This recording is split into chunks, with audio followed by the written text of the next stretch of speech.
Bismillahirrahmanirrahim. Assalamu alaikum everyone. This is me Rubda Shaheen and you are watching Learning with Rubda Shaheen. Welcome to my YouTube channel. I hope you guys are doing well.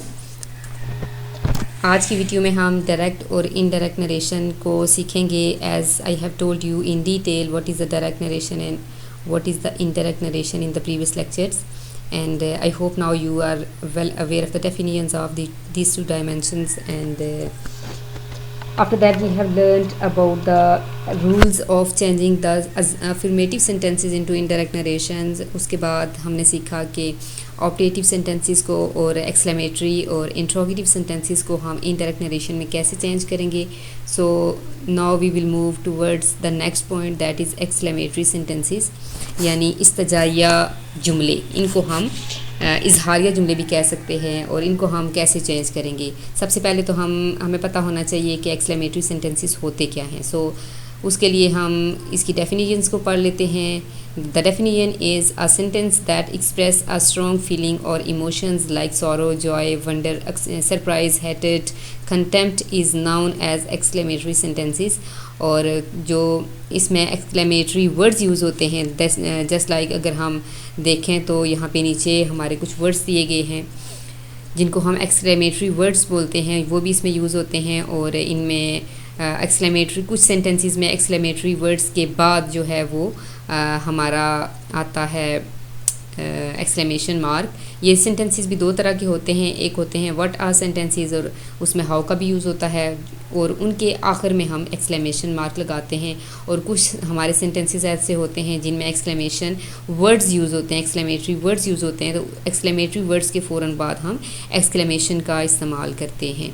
तो इनको exclamation mark के साथ, यानी what आ और how के जो sentences होते हैं जिनमें ये दो वर्ड्स यूज़ होते हैं स्टार्ट में, उनको हम एंड करते हैं एक्सक्लेमेशन मार्क के साथ. और बाकी जो सेंटेंसेस हमारे होते हैं जिनमें एक्सक्लेमेटरी वर्ड्स आते हैं, तो उनको हम एक्सक्लेमेटरी वर्ड्स के बाद फ़ौरन जो है वो एक्सक्लेमेशन मार्क लगाते हैं. तो यहाँ पे हम देख लेते हैं कि अगर हमारे ये एक्सक्लेमेटरी वर्ड्स आ जाएँ तो हम इसको कैसे चेंज करेंगे. For happiness he said hurray we have won the match. अब यहाँ पे देखें ही सेड हुर्रे, हुर्रे का जो इस्तेमाल है एक्सक्लेमेटरी वर्ड है, ये इसका इस्तेमाल हम हैप्पीनेस की सूरत में करते हैं. तो यहाँ पे हम जो यहाँ पे वर्ड्स यूज़ हुए हैं, जो एक्सक्लेमेटरी वर्ड्स होंगे, उनका चेंज हम रिपोर्टिंग स्पीच में करेंगे. तो he said hurray we have won the match exclaimed with joy है यहाँ पे, यानी हम ही सेड को जो एक्सक्लेम्ड विद जॉय के साथ चेंज कर देंगे. द नेक्स्ट इज़ सॉरो, यानी अगर गम का कोई इजहार किया जा रहा हो, for example he said alas they have lost the match. तो यहाँ पे गम का इजहार किया जा रहा है, तो उसके लिए हम एक्सक्लेम्ड विद सॉरो को इस्तेमाल करेंगे. For surprise she said wow what a beautiful cat. तो यहाँ पे हम वाओ, यानी इस जो सेड है इसको हम यहाँ वाओ से हमें पता चल रहा है कि ये यहाँ पे सरप्राइज़ का वो इजहार कर रही है. तो यहाँ पे हम सेड को एक्सक्लेम्ड विद वंडर के साथ चेंज कर देंगे. तो उसके हम रूल्स देख लेते हैं कि हम इसको चेंज कैसे करेंगे. So let's see what are the rules to change the direct narration of exclamatory sentences into indirect narration. These are the following rules to change the exclamatory sentences into indirect narration. First of all, that is used after removing comma and inverted commas. यानी जो हमारी direct speech में coma और reporting speech के बाद coma और inverted commas जो आते हैं उनको रिमूव करके हम दैट का इस्तेमाल करेंगे. Change in specific words as usual जो हमने चेंज सीखा था कि हम ये टेंस में चेंजिंग करते हैं, स्पेसिफिक वर्ड्स में चेंजिंग करते हैं. उसके बाद reporting speech is changed into exclaimed with joy, exclaimed with sorrow, exclaimed with wonder, and exclamatory words hurray, alas, what are, how are removed. तो कुछ सेंटेंसेस में जैसे ये हुर्रे और अलास के जो वर्ड हैं ये हम रिमूव कर देते हैं, और जो ये हमारे आगे जो दो वर्ड्स यूज़ हुए हैं व्हाट आ और हाउ, इनको चेंज नहीं किया जाता, बल्कि इनके सेंटेंसेस के बाद हम सेंटेंस को असर्टिव कर देते हैं. तो सबसे पहले हम हैप्पी कंडीशन जो होती है उसमें जो सेंटेंस यूज़ होते हैं उनको हम चेंज करके देखते हैं. एग्जांपल्स आपके सामने यहाँ पे सॉल्व की जाएंगी, तो इसके अकॉर्डिंग आपको यू वुड बेटर अंडरस्टैंड कि आप इसको कैसे चेंज करेंगे. The boy said hurray we have won the match. The boy exclaimed with joy. पहला रूल अप्लाई हमने किया यहाँ पे. सेड को हमने, यानी हुर्रे से पता चल रहा है कि यहाँ पे वो खुशी का इजहार कर रहा है, तो यहाँ पे हम हुर्रे को एक्सक्लेम्ड विद जॉय के साथ चेंज करेंगे. उसके बाद कोमा और इन्वर्टेड कोमास को हटा के हम दैट का इस्तेमाल करेंगे. The boy exclaimed with joy that. उसके बाद हम तीसरा रूल अप्लाई करेंगे कि हमने टेंस को चेंज कर देना है, क्योंकि हमारा जो हमारी जो रिपोर्टिंग स्पीच है वो पास्ट में है। They had one the match. The student said hurray I have pass the exam. The student exclaimed with joy that he had pass the exam. इसको भी हमने चेंज कर दिया पास्ट परफेक्ट टेंस में। He said what a beautiful scene. He exclaimed with joy that it was a beautiful scene. तो यहाँ पे हमने ये वो कंडीशन है कि जब कोई खुशी का इजहार कर रहा हो। तो उसके बाद हम देखते हैं एग्जांपल्स ऑफ सॉरो सेंटेंसेस, यानी ऐसे सेंटेंसेस जिनमें कोई अफसोस का इजहार किया जा रहा हो। The old man said alas I am undone. The old man exclaimed with sorrow that he was undone.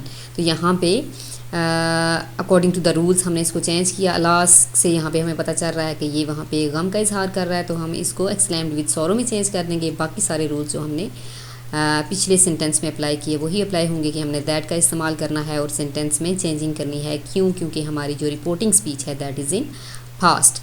So he said alas the plane is crashed. He exclaimed with sorrow that the plane was crashed. Examples of surprise और wonder sentences. Sherry said to him how intelligent you are. तो यहाँ पे how sentences आ रहे हैं। यहाँ पे आपने देखा कि जो एक्सक्लेमेशन मार्क है हमारा एंड पे आया है। तो जो सेंटेंसेस हमारे व्हाट आर या सरप्राइज यानी हाउ से स्टार्ट होते हैं उनके आखिर में एक्सक्लेमेशन मार्क आता है। और पिछले सेंटेंसेस में हम एक्सक्लेमेटरी वर्ड्स यानी अलास हुर्रे उनके बाद हमने एक्सक्लेमेशन मार्क लगाया था। तो Sherry said to him how intelligent you are. Sherry exclaimed with wonder that how intelligent he was. और यहाँ पे एक कंडीशन ये है, और जब हम इसको चेंज करेंगे सिंपल सेंटेंस में अफर्मेटिव बना देंगे तो Sherry exclaimed with wonder that he was very intelligent. She said to her servant how foolish you are. She exclaimed with surprise that her servant was very foolish.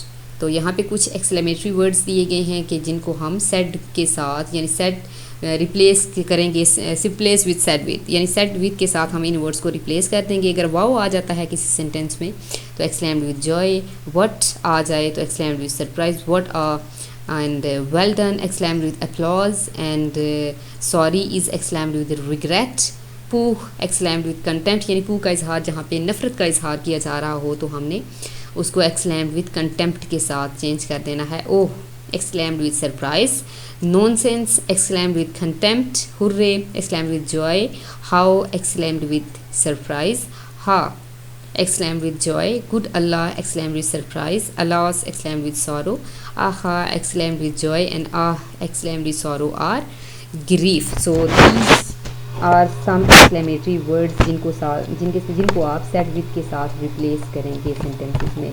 So this is about today's lecture, and in today's lecture we have learned about the definitions of direct and indirect narration. After that we have learnt about the definition of exclamatory sentences के exclamatory sentences क्या होते हैं, उनमें हम उनको कैसे पहचानेंगे, identification क्या होगी, उसको आइडेंटिफाई कैसे करेंगे कि ये exclamatory sentences है। तो उसके बाद हमने देखा कि यहाँ पे कुछ exclamatory words यूज़ होते हैं, exclamation mark का इस्तेमाल होता है जिनसे हमें पता चलता है कि ये एक्सक्लेमेटरी सेंटेंसेस है। उसके बाद हमने इसके रूल्स सीखे कि हम इनको इनडायरेक्ट नरेशन में चेंज कैसे करेंगे। One by one I have told you about the happy conditions and sorrow sentences and surprise wonder sentences जो होते हैं उनको हम कैसे चेंज करते हैं। तो so this is about today's lecture. I hope you would understand it well, and if you have any question regarding lecture you can ask in comment section, and if you like the video so subscribe the channel, and see you in the next lecture inshallah ta'ala. Till then, Allah Hafiz, take care, amanullah fi amanullah, assalamu alaikum.